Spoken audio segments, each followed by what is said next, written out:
আমার ছেলে এমন একটা ম্যাজিক করেছে, আমাদের বিয়ের পরে মানে 5 বছর পরেও আমার বাবা আমাদের বাড়ি আসতো না, আসতো চলে যেত, মানে যদি 2-3 মাস পরেও আসতো তাও চলে যেত।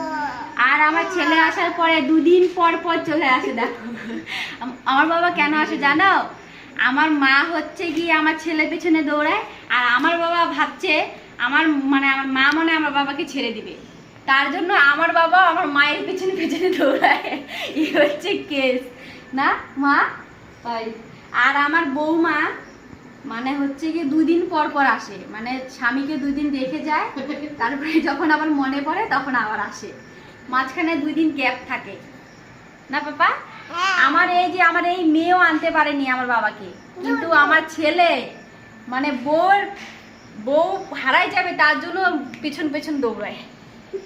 হ্যাঁ বাবা, তুমি কি বউর জন্য দৌড়ান নাকি আমার ছেলে মেয়ে দেখতে আসো?